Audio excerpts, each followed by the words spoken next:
태극신금 이해를 시작하겠습니다. 한국은 산업화와 국제무역을 통해 세계화폐를 충분히 획득하게 되었고, 그렇죠. 기업을 육성해서 기업이 수주를 통해서 세계화폐를 얻고 있죠. 수입을 통한 다른 곡물들의 수입도 가능해졌습니다. 세계화폐를 얻어야지 수입이 가능해지죠. 그래요. 부족한 물자를 구할 수 있게 된 것이에요. 예를 들어서 제분밀의 수입량은 2013년 221만 톤에 해당됩니다. 이외에도 다양한 음식들의 소비가 가능해짐으로써 1인당 미국 소비량은 크게 감소하게 된 것으로 볼 수 있습니다. 1인당 미국 소비량은 감소했다. 그렇죠. 2010년에 보면 미국 생산량이 420 9만 톤이죠. 한때 560만 톤까지 갔던 적도 있죠. 1990년에. 그래요. 감소한 이유는 다른 음식을 많이 섭취하게 되었기 때문이다. 그렇게 볼 수 있는 것이지요. 한국에서는 쌀이 충분하기 때문에 그렇게 북한처럼 사치품이 아니죠. 늘 먹는 게.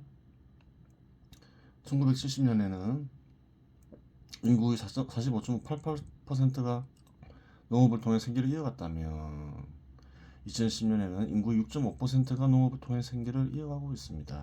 그렇죠. 즉 전체 인구의 93.5%는 관공업이나 서비스업, 공직 등에 종사하며 살아가고 있습니다. 다른 산업 분야에 종사하거나 공직에 종사하고 살고 있죠. 이런 산업화와 국제무역이 경제 구조에 어떠한 변화를 일으키는지를 보여주는 대표적인 사례로 볼 수 있습니다. 이러한 경제 구조와 생산성의 변화는 국가별 활동지출 가격의 차이를 설명해 줍니다. 활동지출 가격에도 국가마다 다르죠. 동일한 질의 활동을 제공해도 가격의 차이가 발생한다는 거예요. 그 이유가 있겠죠. 동일한 생산물이라고 하더라도 국가별의 가격 차이가 발생하는데 생산 조건에 큰 차이가 존재하지 않는다면 이는 활동지출 가격의 차이로 인한 것입니다.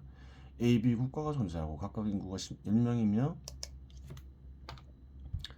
1000만 원의 가치가 있는 A 생산물을 동일하게 생산한다고 가정하겠습니다. 모든 조건이 같다는 거예요. 생산성도 같고 이 경우 국가 내 조건이 동일하다면 1인당 활동지출 가치는 100만 원이 됩니다. 그렇죠. 모든 조건이 같은 거죠. 이의 편의를 위해 작업수단의 가치와 조직체의 가치는 없는 것으로 가정하겠습니다. 그렇죠. 작업수단의 가치가 있으면 작업수단의 가치와 조직체 가치가 있으면 별도로 계산해야 되니까 굉장히 복잡해지겠죠. 없다고 일단 생각을 하고 분석을 해보는 거예요. 이제 B국가는 생산 영역의 변화가 없고 그대로라는 거예요. A국가는 생산 영역에 변화가 발생하여 한 명이 400만 원의 가치를 간직한 B 생산물을 생산하고 두 명이 협업하여 1000만 원의 가치를 간직한 C 생산물을 생산하며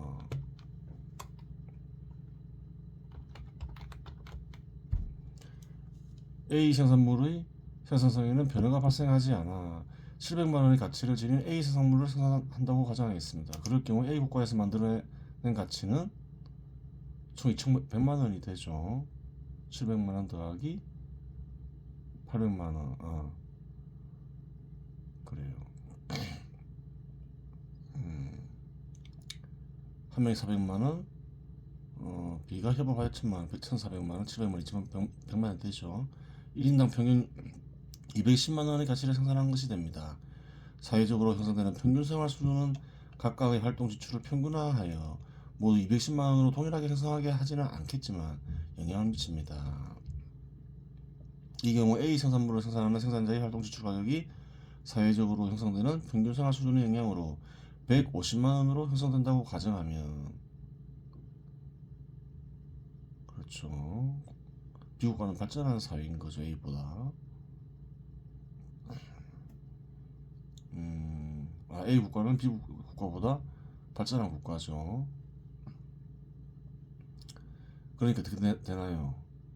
생활 수준이 높아지면서 발전하지 않은 국가보다 동일한 활동 지출을 제공해도 가격이 절로 높아지는 거죠. A 국가 내 생산되는 A 생산물의 가격은 1,050만 원으로 형성되는 것입니다. 150만 원 곱하기 7을 하면 되죠. 여기서 제시하는 것은 가정인데 A 생산물을 생산하는 생산자의 활동 지출 가격을 150만 원, B 생산물을 생산하는 생산자의 활동 지출 가격을 250만 원이라고 가정하면 C 생산물의 가격은 활동 지출 가격 변동으로 조정받아 800만 원이 되어 C 생산물 생산자는 1인당 평균 400만 원의 가치를 획득하게 됩니다. 그래요.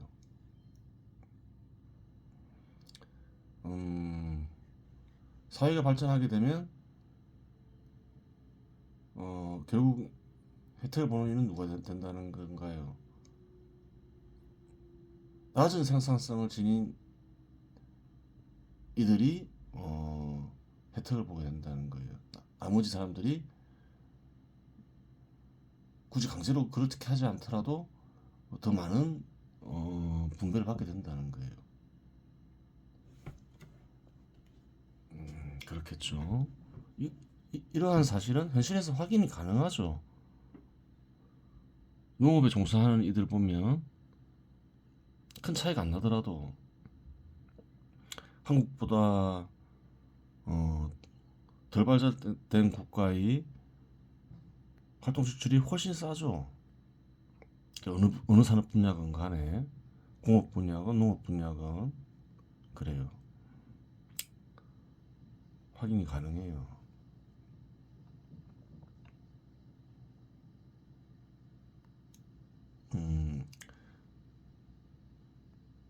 그럴 경우 B 생산자의 생산물의 가치 150만 원과 C 생산자의 생산물의 가치 200만 원이 거래되는 가격을 통해 A 생산물 생산자들에게 이전된 것으로 볼 수 있습니다. B 국가는 생산 영역의 변화가 없으므로 여전히 A 생산물의 가치는 1,000만 원이며 활동 지출 가격은 100만 원인데 A 국가의 경우 경제 구조의 변동으로 인해 활동 지출의 가격이 가치 이전을 통해 상승할 수 있음을 알 수 있습니다. 이 문제는 경제 구조 및 소득을 이해하는 데 중요하며 다양한 핵심 개념들을 필요로 하므로 경제 철학에서 자세히 살펴보도록 하겠습니다. 다소 옆길로 샜는데 하여간 이처럼 상인이나 상업에 종사하는 조직체가 생성되기 위해서는 상거래를 통해 가치를 획득하고자 하는 의지와 거래 가능한 생산물이 발굴되어야 하는데 이 거래 가능한 생산물은 사회 전체적으로 볼 때 필요 없거나 필수적으로 소비하는 양이 아니어야 합니다. 이러한 생산물들의 종류가 다양하고 양이 많을수록 상인이나 상업에 종사하는 조직체가 생성되기 용이해집니다. 그렇죠. 여유의 생산물들이 많아야지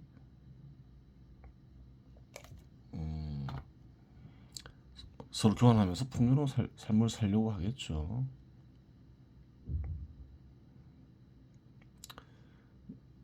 그래요. 사람들이 살기 어려우면 시장이 발전하기 어렵잖아요. 조선시대만 보더라도 어떤가요? 사람들이 삶이 급급하니까 살기에 자기가 소비할 것도 제대로 생산하지 못하니까 시장이 잘 발전하지가 않잖아요. 확인이 쉽게 되는 거예요. 그래, 이제 순환 또 화폐를 살펴보는 거죠. 앞에서는 그 상인들이 활동에 대해서 살펴보았죠. 어떤 활동을 하나요? 상거래 가능한 상품을 찾는 거죠. 그 속에도 간직된 이익을 통해서 찾겠죠. 이익을 통해서 결정을 하겠죠. 화폐. 위순환 형태의 출발점이 되는 화폐는 상거래가 발생할 수 있는 전제 조건이 됩니다. 그래요. 화폐가 없으면 어떻게 될까요? 꼭 법정 화폐가 아니더라도. 그렇죠. 어렵죠. 여기서 화폐는 교환수단의 기능을 수행하는데 생산 과정이 없고 교환 과정만을 통해서 가치를 획득하는 상업의 특수성상 화폐 제도의 발전 정도는 상업의 발전 정도와 비례관계에 있다고 알겠습니다. 그리고 상업이 발전하면 발전한 국가일수록 화폐 제도 역시 발전한다는 거예요. 상업이 발달하고 시장이 발전하니까 어떻게 되나요? 화폐 역시 계속 진화하고 있죠. 시장이 생산되고 물물 교환이 이루어지다 보면 생산물의 가치를 측정하기 위한 수단이 필요하게 되는데 거래되는 통상적으로 생산물들 중 가치 측정과 교환이 용이한 생산물들 중 선택된 생산물의 교환 수단으로 화폐의 기능을 수행하게 됩니다.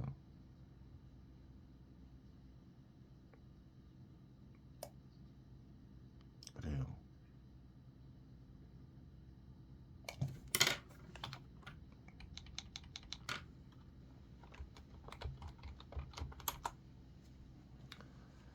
따라서 물물 교환이 이루어지는 사회들에서는 거래되는 생산물들이 다를 경우 화폐 기능을 수행하는 생산물이 다릅니다.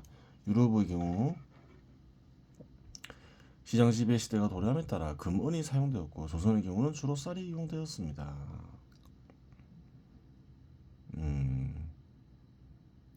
그래요. 조선 후기 대동법을 실시하여 세금을 쌀로 걷고 임오군란을 통해 쌀로 군졸들이 봉급을 지급했다는 기록이 있는데 이는 조선에서 쌀의 교환 수단으로서 화폐 기능을 했음을 의미합니다. 조선은 화폐 시장이 크게 발전하지 않았죠. 그게 화폐로 쌀을 사용했음을 통해서 알 수 있는 거예요.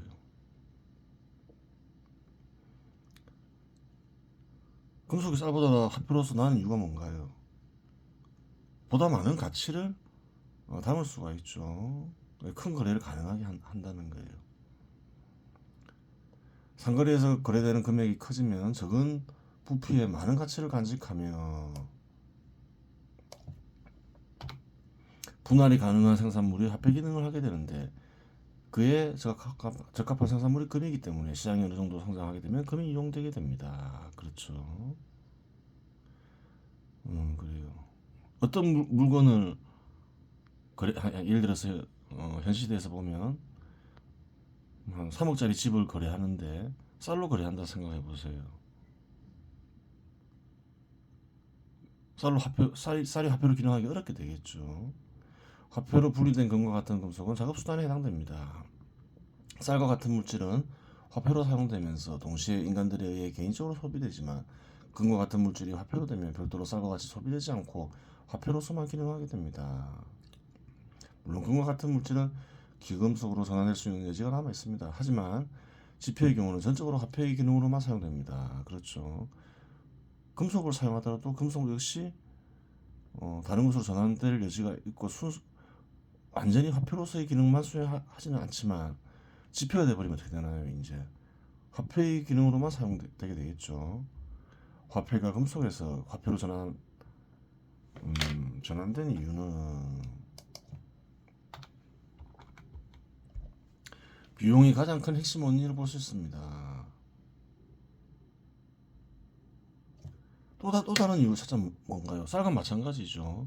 거래 금액이 커지면 커질수록 금속으로 거래하기가 용이해지지가 않죠. 아무리 금이라 하더라도 엄청난 분량의 금을 가지고서 거래해야 되니까. 화폐가 작업수단인 이상 일정량의 화폐가 사회에 항상 존재해야 하고 유통 속도가 일정하다면 거래 금액이 커짐에 따라 화폐 역시 그에 비례하여 공급되어야 합니다. 그러한 이유로 금속 공급보다 비용이 훨씬 저렴한 지폐가 금속을 대신하여 화폐로 사용하게 됩니다. 경제가 계속 발전하면서 거래 금액이 커져요. 그러면 거래할 수 있는 화폐를 계속 공급해야 되는데 금속은 그렇지 못할 수가 있다는 거예요. 시장 지배 시대가 진행됨에 따라 국제 무역이 활발해지자 국제적으로 통용되는 화폐의 필요성이 증대되는데 이에 1944년 미국의 브레튼 우즈에서 금만 본위제를 바탕으로 하여 달러를 기축통화로 규정하게 되었답니다. 국제적으로 이제 무역이 활발해지면 어떻게 되나요? 국제적으로 통용되는 화폐 역시 필요하게 되는 것이지요. 그래요. 이때 금 1온스는 35달러로 규정되는데 1971년 금한 본위제가 폐지되면서 2017년 11월 9일 금 1온스는 1283.70달러가 됩니다. 금한 본위제가 폐지된 이유도 결국 뭘까요? 1온스의 35달러를 유지하지 못하니까 폐지를 시켰겠죠. 금 대비 달러 가치는 70% 이상 하락한 것인데 생산성 증대를 고려하면 더 크게 하락하겠다고 봐야 합니다. 이는 세월이 흐르면 생산성이 증가한다는 일반적인 경우를 가정했을 경우입니다. 생산성은 광산의 비옥도와 기술을 모두 고려해야 결론 내릴 수 있습니다. 광산의 비옥도에 변함이 없다면 기술의 진보가 크게 이루어졌으니 생산성이 증가했다고 말할 수 있습니다. 물론 여기서 그 원인을 자세히 탐구할 수 없으나 국제 무역이 하나의 원인이 되었고,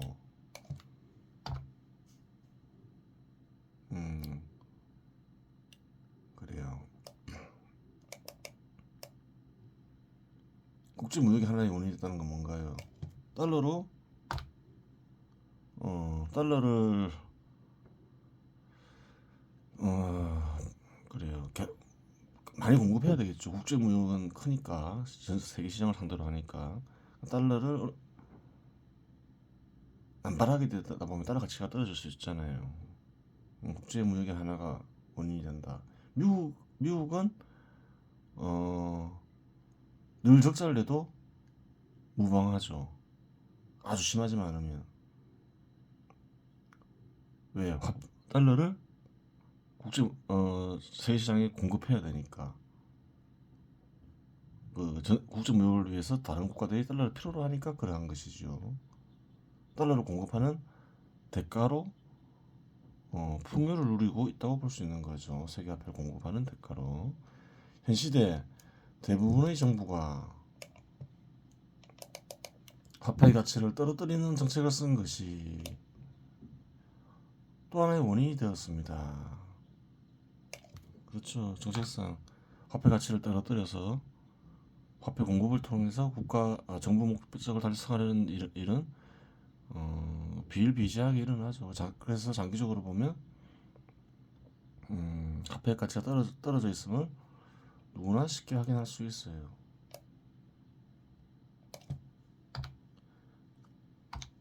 정부 정책상으로는 여러 가지 목적이 존재하겠으나 부채 가치 하락이 중요한 목적이 될 수도 있습니다. 정부 부채를 줄이는 방법이 뭔가요? 화폐 가치를 떨어뜨리면 되죠. 그래요. 정부 정책을 시행하다 보면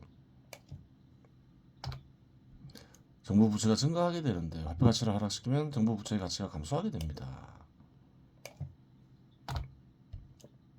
그래요. 정부 정책 역시 화폐의 가치를 하락시키는 요인 중에 하나다. 그렇게 지적하고 있는 거죠. 생산물들 간 매개가 되는 가치 담비자인 화폐가 없으면 활발한 상거래가 이루어지기는 어렵습니다. 생산물들 간의 가치를 측정할 수 없으니 교환 자체가 이루어지기 힘듭니다. 하지만 역사적으로 사회가 양적 성장을 하는 가운데 시장이 생기고 발전하면 자연 발생적으로 생성되는 화폐 기능을 수행하는 생산물이 생성됩니다. 그렇죠. 확인이 가능하죠. 역사적으로. 그러한 화폐 기능을 수행하는 생산물의 생성은 앞에서 인용을 든 아리스토텔레스의 말대로 생산물들 간의 교환을 위해서는 생산물들의 가치가 계량화되어 비교가 가능해져야 하기 때문입니다. 그래야지 상거래가 활발히 일어날 수가 있고 상인이 존재할 수 있겠죠. 제초의 상거래를 위해 투입된 화폐는 자본입니다. 소득을 얻기 위해 사용되니까 자본이죠. 투입된 화폐는 개인의 소비를 위해 사용되는 것이 아니라 수가가치 즉 이윤의 획득을 위해 사용되기 때문입니다.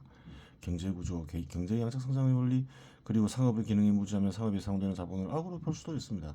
악으로 보는 이유는 상업은 생산자들의 이익을 중간에서 가로챈다고 생각되고 상업에 투자되는 자본이 생산에 투입되면 사회가 더 풍요로워진다고 생각하며 상업은 상인에게만 이롭고 타인들의 가치를 이전하여 상인을 제외한 모든 인간들에게 해롭다고 생각되기 때문입니다. 현 시대 한국 정도 발전하면 상업은 그래요. 긍정적 기능을 수행하죠.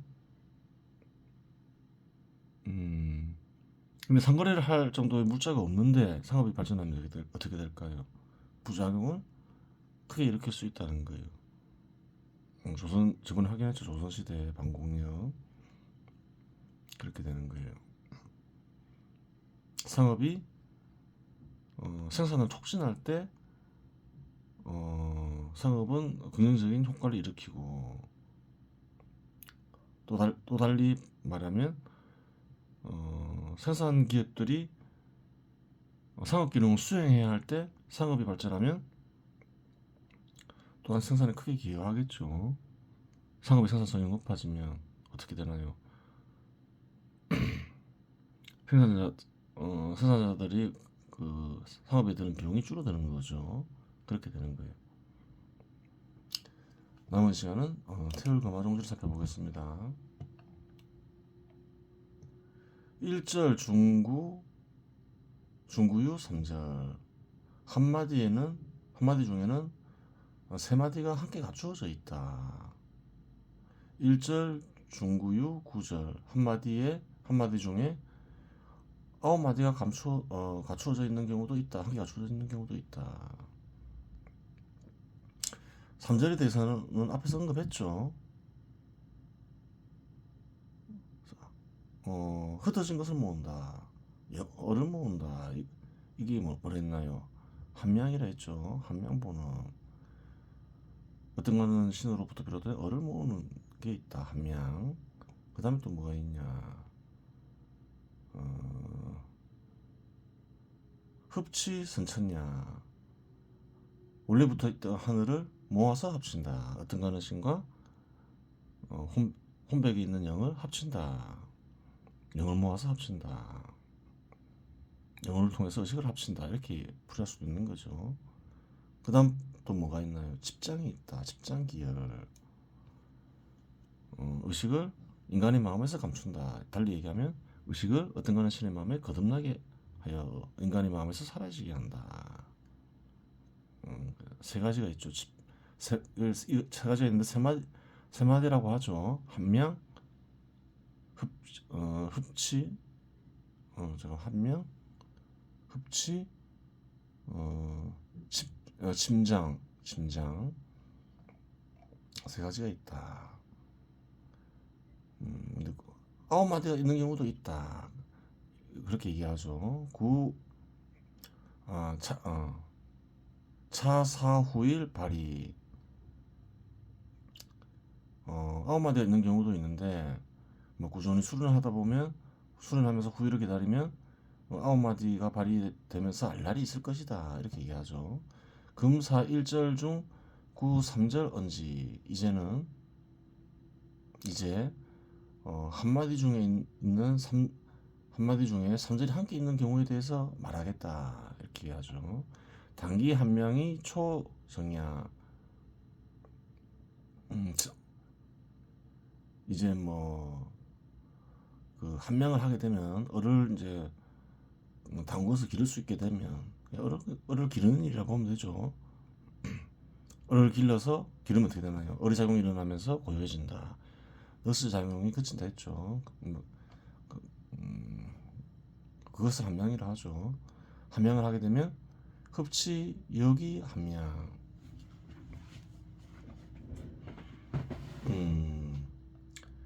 흡치 또한 이루어진다. 어떤 간의 신과 영혼이 합쳐지면서 또한 함량이 된다. 어떤 간의 신과 영혼을 합치면 또 자동적으로 함량이 된다. 그 얘기죠. 심장 여기 함량. 또 감추는 일 역시 또한 함량이 된다. 인간의 마음에서 이탈하여 초월하여 어떤 간의 신의 마음에 태어나는 일 역시 어를 키우는 일이 된다. 그렇죠. 어떤 간의 신과 합의를 하는 일 역시 어를 기르는 일이 되고 어떤 간의 신의 마음에 거듭나는 일 역시 어를 기르는 일이 된다. 이렇게 되는 거죠.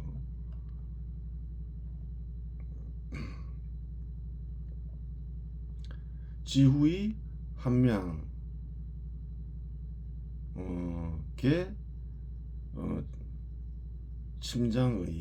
집장의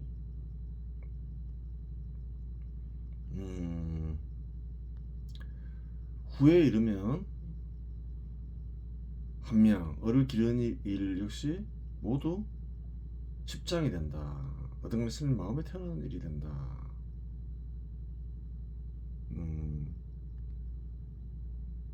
함량 어를 기르는 일이 또 어떤 걸 실행하면 거듭나는 일이 된다. 이렇게 하죠. 화살표가 이제 이렇게 되죠.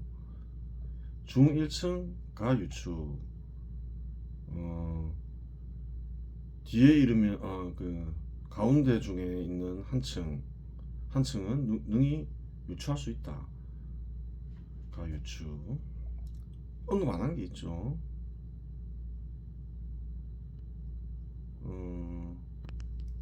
그래요. 을을 기르는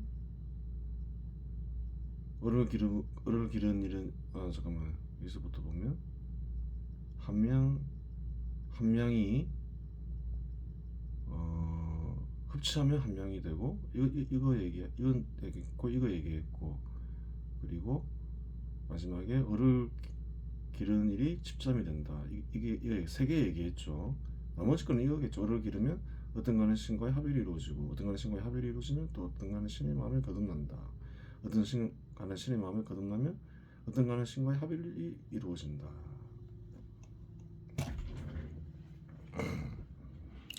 그래요.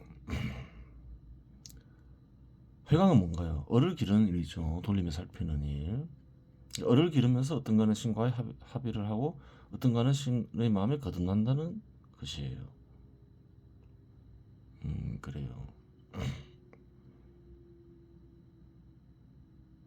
나머지는 인간의 노력으로 하기 어렵겠죠. 어떤 간의 신과의 합의를 해도 을이 길러지고 어떤 간의 신의 마음에 거듭나겠죠.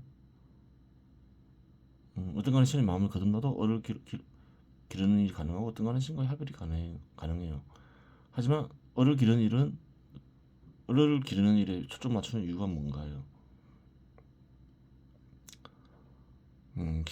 그것이 인간이 의지로 할 수 있는 일이기 때문에 그러하겠죠.